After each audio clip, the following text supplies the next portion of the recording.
Welcome to the Blue Box Podcast. I'm your host, Lil Herm, and around here, we analyze, critique, and explore the artistic vision that shapes album covers, whether it be from the bold and extravagant or to the minimal and subtle.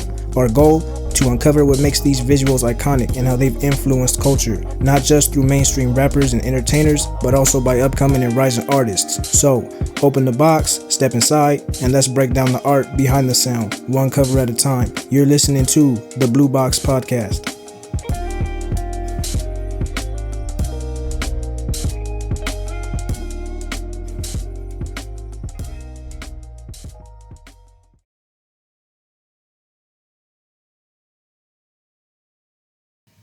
Welcome back, ABE family, to another episode of the Blue Box Podcast, where we critique, comment, compare, contextualize, contemplate, classify, and curate album covers. I am your captain of these 7 C's, Lil Herm, steering you through the waves of color, composition, and cover design. This is where we break down the art behind the sound, one cover at a time, so anchor up and let's get into it. Last week, we covered a little bit of history on the first album cover. We critiqued it. We also talked about the inventor of the album covers, Alex Steinweiss. In this episode's album cover critique, I feel it's only right that we start off with my favorite artist. Of course, I'm talking about Lil Tim, aka the Mozzarella Fella, aka Mozzy. The very first track I ever heard by him was Ain't Shit Happen from his album Yellow Tape Activities, presented by Black Market Records, released on September 11th, 2015. That's the album we're going to break down today. I was first introduced to Mozzy, my freshman, sophomore year of high school. So that's what, 2015? I graduated 2018, so 2014, 2015, around that time. Man, I'd take the bus. And every morning when I take the bus, there'd be this old head outside just bumping music. And one day I heard him playing that track. And I heard his voice, and that's ever since then, that's when I started rocking hard with Mozzy. Not only because of his hard beats, but the raw and unfiltered relatable emotions that you can hear in his voice that he puts into his music, such as anger and pain.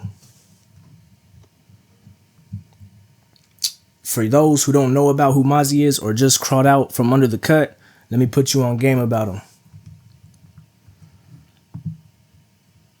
Born as Timothy Patterson, the fella was born on June 24th, 1987, in Sacramento, aka Sacktown. He's from Oak Park and affiliated with the OPBs. If you know, you know. Within 2024, he started tapping into his music career under the name Lil Tim.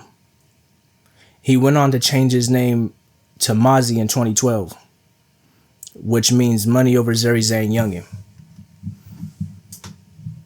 Some of the lyrical themes that he explores are his past and current street experiences, and he also touches upon the consequences of a life of crime. In 2010, he went ahead and established Mozzy Records, a platform to independently release his music while also supporting the emerging artists from his local community as well. Coming up on 2015 was considered his turning point in his music career, as he released several albums, most notably Gangland Landscape, and perhaps the most recognized, the album At.I, and of course today's critique, Yellow Tape Activities, presented by Black Market Records. Also, in 2015 is when Mozzy began his association with Black Market Records and put out Yellow Tape Activities. Over time, Mozzy began gaining recognition and collabing with other major artists, making him more and more mainstream. Some of these artists include people like YG, Slim 400, Kendrick Lamar, Nipsey Hussle, and others. We'll also be covering some of their album covers in the future as well, so y'all stay tuned for that. Now that we laid a little bit of the groundwork for Mozzy, let's touch on some of the history of Black Market Records. Black Market Records was founded in 1989 in Sacramento by a dude named Cedric Singleton as an independent label. Cedric is from Ohio, Columbus, and as far as his education, he went to Westmore High School and South High School in Columbus, Ohio. He then went on to attend Western Illinois University and Sacramento State. After completing his education, he started his music career as a DJ while in college. He then went on to become a radio presenter and later founded and became CEO of Black Record Markets as we know it today. Over time, his label Black Market Records started gaining importance and recognition by promoting a couple of West Coast greatest artists in hip-hop such as Brother Lynch, X-Rated, and Daz Dillinger. Again, we'll be covering a lot of album covers from these various artists, so y'all stay tapped in with me.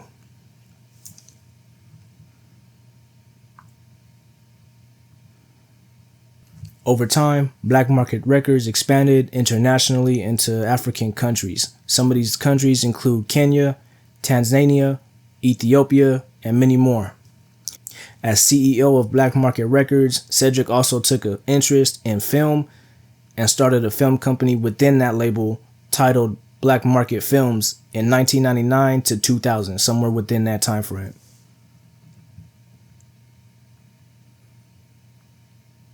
Now that we got a little bit of history on Mozzy and Black Market Records, let's jump into the critique for Mozzy's Yellow Tape Activities album cover. Overall, we're going to take a look at 4 elements that make up the entirety of the cover.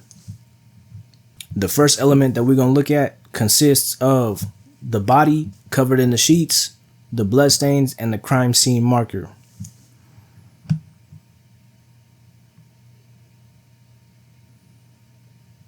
This first element is the most striking of all, however, they all work together to paint a picture and tell a story. The evidence marker invokes a real homicide scene, which is presented in a real forensic photo fashion. As far as the body goes, the body under the sheet could be anyone, whether a participant of the street life or an innocent bystander. However, keeping the body anonymous is a symbol in itself because it takes away individuality and turns the victim into a symbol of the consequences of street life. To expand upon that point, names and faces are interchangeable in this vicious cycle of retaliation and loss. The fact that the body is anonymous by being covered up also serves a few more purposes as well. It serves as a reminiscence to those who've lived this life, and it sheds light on the weight of what Mozzy is talking about for others. Another purpose for the body being anonymous is that it sends a message that anybody could become a statistic overnight. Anybody could get touched, and the streets don't care who you are. Overall, this element forces the viewers to confront the realities behind street life, death, and desensitization by being stark, cold, and final. It tells a whole story before a single lyric is even heard by our boy Mozzy.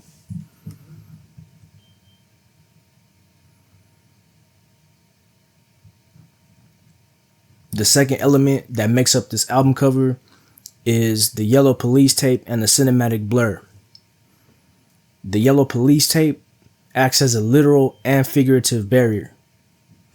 Literal in the sense that it keeps the viewer away from the crime scene, but figurative in the sense that it gives a message to the listener that this isn't your world. Yet Mozzy's lyrics pull you past the tape and into his world. Symbolically, the tape is a boundary between life and death.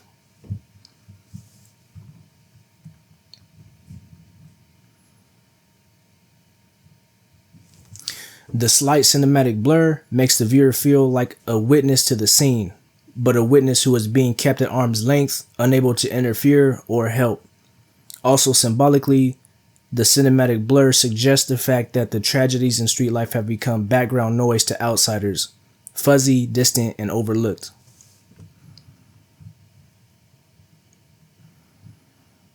The next element that we're going to look at in this cover is the typography choices for the title Yellow Tape and Activities. Yellow tape has a slight metallic texture to it, which could symbolize gunplay or gunmetal, the most common tool in street life. Activities is in a smaller font, symbolizing soft words for harsh realities, aka code words. So instead of saying murders, activities.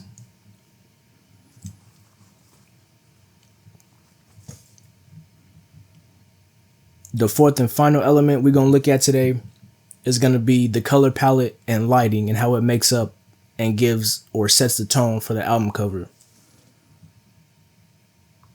Immediately off top, you can see that the album cover is cold, desaturated, and somber by using cold grays, faded whites, and pale yellows to wash it out. This gives it the vibe that the life has been sucked out from the scene. Overall, there's a documentary style realism that gives this cover a real, raw, unfiltered aesthetic similar to a police report photo. So, stepping back from the technical side, let's zoom out. What does all of this say when taken and put together? It says that Yellow Tape Activities isn't just an album, it's a visual and emotional statement. All the elements work together to tell a story before the music even starts. Mozzy uses this artwork to expose the consequences of street life. But I want to know, how do y'all interpret this album cover? Drop your thoughts down in the comments, or feel free to DM me on IG about how you interpret this album cover. Thank y'all for tapping into another episode of the Blue Box Podcast, where we break down the art behind the sound, one cover at a time.